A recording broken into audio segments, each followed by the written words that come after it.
the Israelis would do the same. Yeah, I think we've got a lot to unpack in our last comments. I just want to say one thing to Nicholas, especially, who might empathize with me. This has been a hellish story to report on, not only because it's war and it's dangerous and there are rockets flying and bomb shelters to seek refuge in, but because it is so polarizing that at the BBC, two journalists resigned. One who thought that the BBC was not hard enough on the Hamas, the other who thought that the BBC was in fact too soft on the Israelis.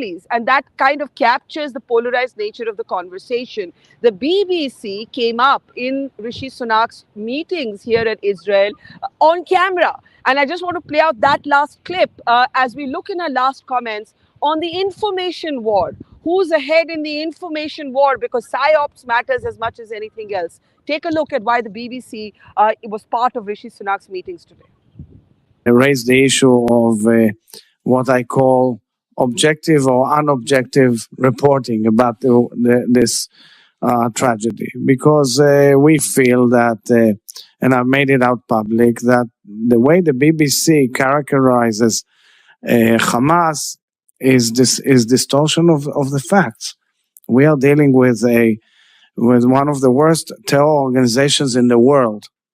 And I know that in modern democracies such as ours and yours, you cannot intervene per se, but because the BBC has a certain linkage and it is known as Britain as such all over the world, there has to be an outcry so that there will be a correction and Hamas will be defined as a terror organization. What else do they need to see to understand that this is an atrocious terror organization? So thank you for your support, and welcome. It's quite unusual for the BBC to figure in talks between heads of state. I think I should rightfully take that to Nick. And I was looking down at my phone because my producer sent me an update saying several BBC reporters have been taken off air for alleged pro-Hamas posts. As I said, one journalist quits because BBC won't call Hamas a terror group. Another quits because BBC is too soft, allegedly, on Israel. This is welcome to every objective journalist's hellhole. Nicholas, go ahead on the information wars.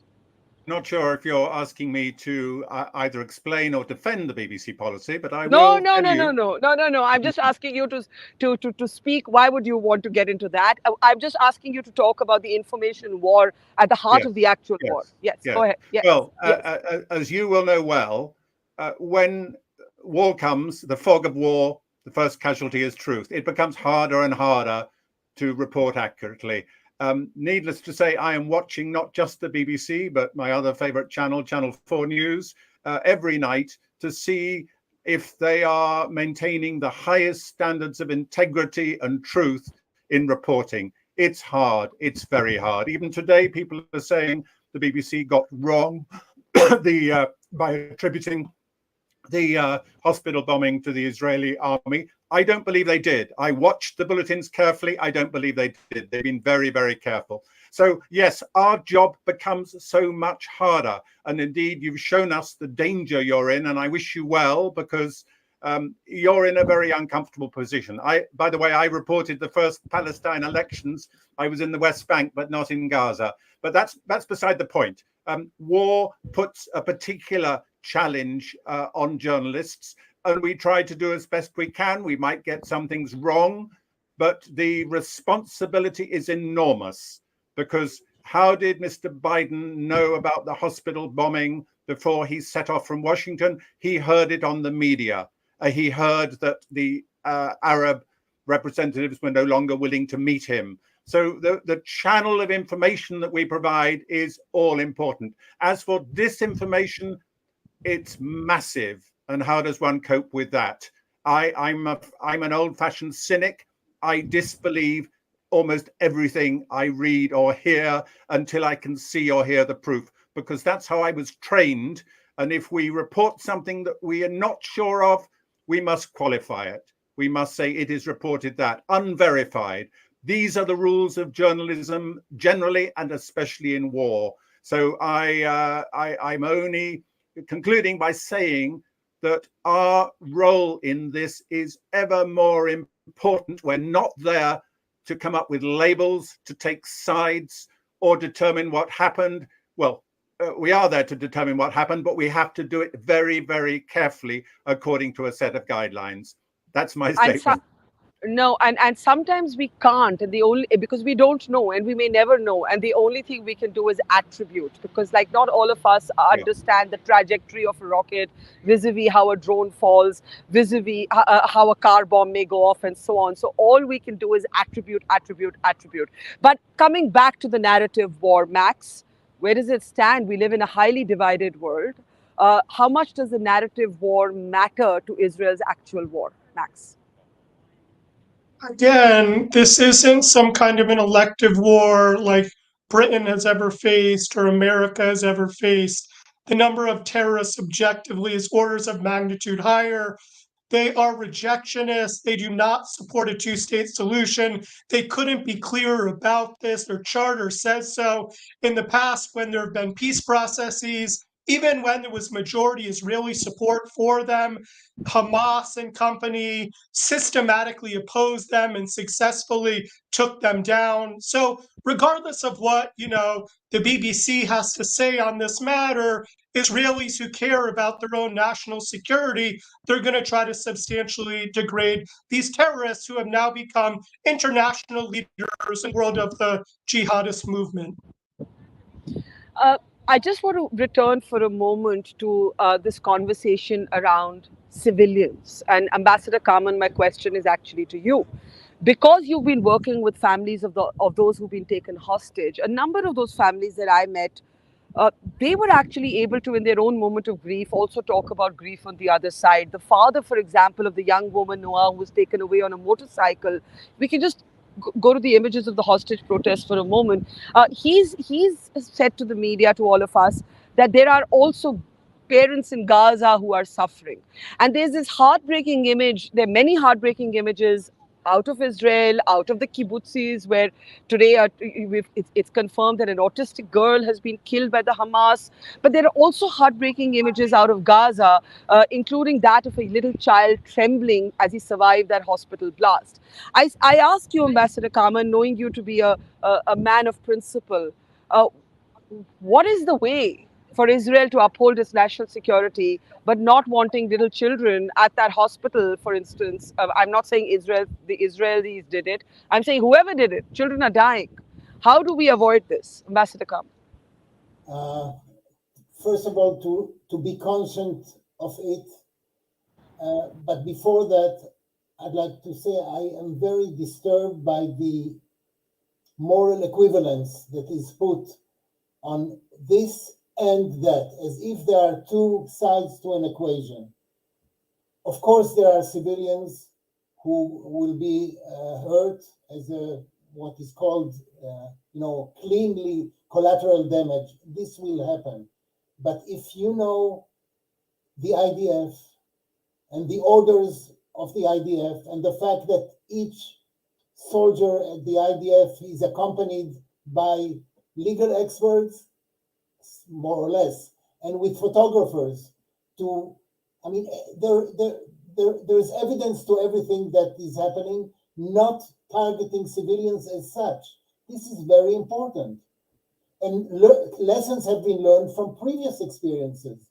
It's an ongoing process of learning that our system is learning with the terrible experience of the past wars or other, occurrences during all those 75 years. While the other side is indiscriminately attacking, no questions asked, and look at by the way, it's 203 people who are now kidnapped, missing, hostages, and who knows what is their fate, and nobody knows their whereabouts. Nobody knows where how they are. There's a huge difference between the way terrorist organizations are dealing with their covenant, with their orders. The President Herzog, that we just saw, showed yesterday a manual of what to do with Israeli civilians, how to kill them, how to burn them. A manual. Hamas has a manual. Israel's IDF, a regular army, has a manual on how to evade, how to evade hurting civilians. But it happens, and it will happen, and we have to be ready for this, especially when Hamas is using mosques and schools and hospitals as a base for human shields. One more comment, if I may, just to bring things in proportion. Barkha, you're now on the beach in Tel Aviv. When you talked about a mile from Gaza, it's 60 or 65 kilometers from where you are. It's not somewhere, you're very close. And when you talked about the north, it's a 2-hour drive. Just to put things into dimension, especially talking to an Indian audience, this is the West Bank is 20 kilometers from you. Those are such short distances, and we really the depth of territory to be defended is almost nothing. So we have a different kind of challenge. Yeah. I think that's a very fair question. I'll give the last word to Ambassador Suri. Last night on our program, an Israeli guest said, tell the Americans not to lecture us. America's a giant country. We're this small country. We can't respond like America, one. Two, when the Americans were dropping bombs on Afghanistan and erasing entire villages of civilian population, the world did not judge them like we are being judged. Ambassador Suri, last word to you. I think the world did judge the Americans. We live in an age where, yes, images are manufactured and images can be manipulated. But some point later on, the truth does come out, and it does end up impacting perceptions of your country and your reputations. You started this round of questions about the role of media. And I think the mainstream media is under extreme scrutiny. And large sections of the media stand discredited, because of not having observed the standards. But you also have the additional dimension today of social media. And it does various things to the flow of information. It can help spread disinformation or misinformation like wildfire, but it also ends up democratizing flows of information and making others feel part of it, that they have a story to tell and they should be able to tell their story. And so I think the way the flow of information is changing is something that will increasingly impact not the war itself, but perceptions of how the wars are fought and which side takes what care of civilians, of the casualties, of the collateral damage. It's becoming harder to hide the truth than it used to be. But there is no singular truth, right? There is a truth based on nations and the way nations are organized. I don't know that there are singular truths. Yes, this is true, and it will also always be judged from the perspective of where you stand. Absolutely.